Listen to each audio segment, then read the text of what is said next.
playlist, you already know what it is. Your boy Johnny Muzik. And when I look at those, yeah, I fall in love with those.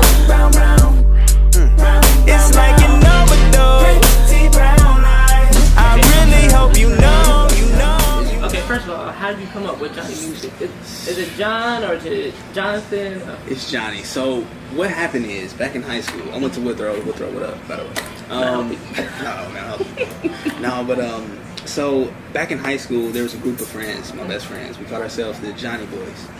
And, you know, the name kind of stuck with us since high school. You know, we were throwing parties, you know, we were DJing, we were doing shows here and there, and everybody had a Johnny name. Like, there's one of my white best friends named Johnny Bravo. And then got a friend named James. We called him Samaj, Johnny Samaj. And I did music, so, you know, it kind of stuck with me. Okay, cool. Now, I found out that you make your own music, right? Your own beats. I do. So that means you play the keyboard or organ or whatever? I do. I play keyboard, I play drums, I play bass guitar, and I also play a little viola as well. Dang, you a one-man band stand. Trying to be, yeah. Wow. How long you been playing? I started playing the drums when I was 4. And then when I went to high school, I joined the marching band, learned trumpet. So I've been playing everything for maybe 8 years, seriously, everything. 8 years, seriously. Okay. When you're making music, what goes through your mind? Just life events, you know, stuff that somebody else may have went through. A lot of stuff I write about is stuff that I've been through, so that's the cool part. But just basic life events, you know, stuff that everyday people can relate to. Cool. What's your inspiration behind your music? Inspiration behind the music, yeah. I would say is, I just want to be a voice for the people that are kind of scared to say what they want, or you know, I've always been a quiet person, so for me, music is like an outlet to get the word out there, express myself pretty much. So just being able to express myself kind of, you know, inspires me. So okay, yeah. Cool. Now, where are your influence in music? Do you have any, or is it like in music or in life in general? So what inspires me musically? I listen to a lot of old stuff. So like I'll listen to like Motown for sure. Listen to what were you about to say? Like you were debating something. No, I was just gonna say like Smokey Robinson. I love Smokey because he wrote most of the 60s or around. Yep. Motown. Smokey. I listen to a lot of people don't know, but Thelonious Monk. He's a piano player. Thelonious Monk, Frankie Beverly Maze. Yeah. You know, stuff that has real soul to it. That's what I listen to. So. Yeah. Okay, if you wasn't doing music, what would you be doing? Ooh. If I wasn't doing music, what would you be doing? What would Johnny be doing? I would probably be boxing. Boxing? Wow. I'd probably be boxing, yeah. Probably be boxing, doing martial arts. I'm real into that stuff, so I've been doing that a while too. How long have you been doing that? Wow. Since I was about 8. Yeah. So it's been quite a while. Okay, let's talk about I seen on your Instagram that you have this thing called About a Minute or Less. Tell about that. Minute or Less is a mixtape or a project, as I would like to say. Just kind of doing my thing on you know, songs that have came out already. Just kind of going in and being real organic. Whatever I feel is what I say on a Minute or Less. It's actually supposed to come out January 1st. Okay. But we're pushing it back, so it's definitely still coming out, but just not as soon as I thought it was, which is cool because I get to add more to it. So how do you feel about like creating your own album? Like, cause you know how you have some artists that come in, they put you to make all their stuff and everything. Like, how do you feel? Like, is it stressful when you come in? Like, dang, I gotta make this and do this and this, but it's like a niche because you could just go in there and you don't have to waste money on, you know, waiting on people. Then you know how some people are, don't show up when you need to. Like, is it like a struggle? Do it stress you out sometimes? Do you have to like come back to it and whatever, or how does that feel? It's definitely To an extent, it's stressful. For me, I do it. I love doing it. So it's not, to me, it's not really stress. It's more of a challenge, I guess you would say. Okay. You know, when I'm recording, you can ask anybody. Like, I won't answer my phone. I won't. Sometimes my mama calls me and I won't even call her back. I know that's wrong. I'm sorry, Mom. But yeah, it's just when I'm in that zone, it's just nothing else really matters at that point. Okay. But yeah.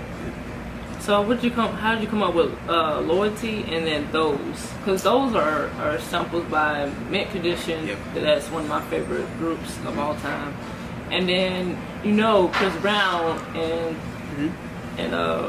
Remy has that. But you also know when I heard your sample, I'm like, okay, cool. But then some other guy is trying to sue them because of that. Yep. And like, how did you go about it? Because yours is a little tad bit different than theirs because you have the snippets of when he say one thing and then another thing and then he cuts back out and then you start singing. Yeah. So what happened with that whole thing, that whole situation is there's a producer by the name of Jock Beats that made the beat for my song. Now the original song Those it's been out for over a year, but I actually wrote that for Chris Brown. Wrote that for Chris Brown, and he didn't want it. Sent it to him. Said he liked it. You know, he kind of gave me flattery on it, like, oh, he should just do his thing on it. I wouldn't be able to do it no justice. And come to find out, him and Remy Ma put this song together. So we went public with it at first. And we got some other people involved that said, hey, let's just do everything behind closed doors. So I'm actually going to LA on what's today? I'm going to LA on Thursday for a few things. I have to deal with that. So but yeah, it's a situation, and once everything gets handled, we've kind of come to an agreement, all the parties involved, but once everything is solidified and on paper, then we can definitely follow up, and I can definitely give you the inside scoop on it, for sure. Cool. Because I feel like what it is people that are talented, they don't get paid as much as the celebrities. Right. What they do is it's like kind of like a scheme. Yeah. Like you come up with an idea, and then you what I'm saying, like you're like, okay, this is gonna be hot. Then you send it to someone, and they say they don't like it, and then when they hear you or hear somebody else like, nah, I think you should do it, they'll be like, okay, it's cool, and then they make you look like you ain't smart enough, and they'll be like, what? Nah, and then it's just crazy. The music scene is very crazy, and people need to. What did Jermaine Dupri and Puffy say? Like, you need to know the business in the music. You just can't just do the music. You have to be business music. Music business or whatever. It has to be the business part of the music. Because if you don't, you'll get robbed. Absolutely. And I know a lot of people, producers, songwriters, even artists get robbed because they don't know the business behind the music. And they come in blindsided. And then they be like thinking it's a good idea and it's not a good idea. And then that's you in court getting sued, or you're not getting paid. Right. Because a lot of producers nowadays, Jermaine was talking about on the Breakfast Club, like this one producer didn't get paid the money that he did, but you gotta realize back in the 2009, people just selling beats trying to get out there. And if you don't know your laws, you need a co-write or whatever. So I feel your pain. I hope y'all win. It's all good though. I'll get a percentage at least. That'd be a lot of good money. It's being worked on. So So loyalty, how you come up with loyalty?